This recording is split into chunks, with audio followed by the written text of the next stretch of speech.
Yo, good morning, y'all. What is happening? Shemaine Man Coach. I decided to pop in real quick this morning because today is the first day of Knicks training camp for the 2020-2021 season. And I'm very excited. And I know all our Knicks fans are very, very excited. But we're going to end up having to tether the excitement just a little bit. I was watching Allen on Facebook yesterday, watching him get down, and he reminded us that because of the COVID concerns, there's only going to be about 4 players and 4 coaches on the court at any one time, at least until he estimates the weekend. That's probably when we're going to finally get to the 5-on-5s and things of that sort. So I'm very excited to see what the Thibodeau coaching staff starts implementing with these young fellas to get everything kind of popping, or at least with a little something put together by the first by the first preseason game, which is the 11th.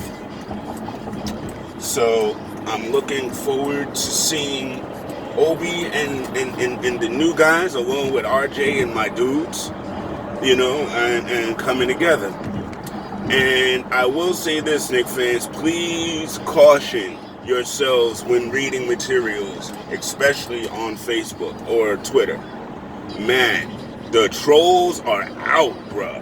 I mean, have you seen Berman's last few articles, man? I mean, listen, we all know that there's been no press conference. Leon and them have been extremely tight-lipped about every move, which means Berman and the media tropes are not getting the stories from them. So all of this conjecture that these guys are penning is literally just that. And Berman really must have something out against Leon and them, because these flowery adjectives he's starting to use, man. Underwhelming. How do we know what's underwhelming? And I ain't underwhelmed by this team. Are you kidding? Because we didn't get splashes that y'all thought we should get just so that y'all could laugh at us overspending for them? Shut up. Y'all aren't beat writers anymore. Now y'all just tricksters looking to get that next penny. And y'all ain't getting a penny from it. It's not happening. I mean, I could see if there were reasons to be negative, but there aren't right now. And all your negativity is literally just showing out on yourselves. You and Bondi and them, and it's not even like I go to y'all for information anymore. Now when I see y'all tweets, I'm automatically tuned into looking to see what kind of nonsense y'all put so I can fight y'all on it. That's literally how y'all have made this for Knicks fans, which is not right. You know what I mean? Why crap on our team before we even start? Makes no sense. Oh, and y'all tanking people, cut the crap out. Cut it, just cut it. You know what I mean? Because we didn't get a splash, now we're all of a sudden tanking, and that's the best way to go? Y'all, listen, Stockholm Syndrome is real. We've been bad for so long that y'all are afraid for us to turn the corner and be good.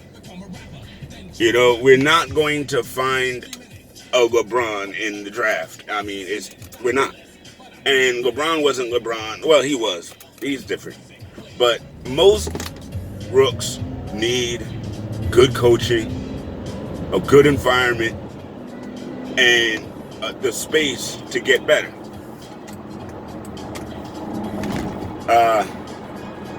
We didn't have that before. But I honestly believe that we have that now. But again, if we struggle out the gate, y'all need to be patient. Y'all don't need to go, oh, see, because Knicks fans, that's what y'all do. And I check that too. Some of y'all will be patient until, oh, we've lost 2 in a row, we got to throw in the towel, nah, man. Nah. I do feel like we could possibly win anywhere between 28 and 30 games. I've said that live. I'm saying it here. I mean, again, I'm a bit annoyed with this whole homer thing. I mean, I'm not a homer. I am and I'm not. I love my Knicks, of course. I bleed the blue and orange, yes. But I don't see them through no rose-colored glasses and none of that. You know, I'm just not overly negative. It's funny how when y'all are redonkulously negative and I come in with it's not like that, y'all call me the homer. But my wonder is why y'all so damn negative? We're looking at the same information, we're just interpreting it differently. But I just don't interpret it with a negative spin. I interpret it as what it is. And if things need to be tabled till later, then I'll table it till later. But if later comes around and it's not great, I'm not going to sit there and say it's great. I don't do that. You know, I don't lie about our team, and I for darn sure don't, romanticize what's going on. If it's good, it's good. If it's not, I will call it out. But I just don't feel like we need to be negative going into the season. We don't need to worry about tanking going into the season. And we don't need to be listening to Stefan Bondi, Frank Isola, Mark Berman, Howard Beck. We don't need to be listening to these guys going into the season. These guys don't have the answers. They don't know. That's why they're so mad. Remember that, guys, when we start choosing their articles over what we actually know. Stick to Ian Begley. Stick to Alan Hahn. Stick to John Macri. You know what I mean? Speaking of which, Ian Begley will be on the Candy Corner Show tomorrow night, 9 o'clock. Prince Paul will be on the Candy Corner Show tomorrow night, 9 o'clock. Check us out. It's going to be great. You're going to love it. And if you really want to know what's going on, I'm not trying to pretend that I'm the biggest Knicks insider, but I try to bring Knicks insiders to my show. And I try to give them the space to actually tell what's going on, from their perspective. So check out the Candy Corner, man. Knicks Central. You know what it is. So, anyway, I'm on my way to work. Just on the highway, doing highway things, trying not to get pulled over by cops. You know how that goes.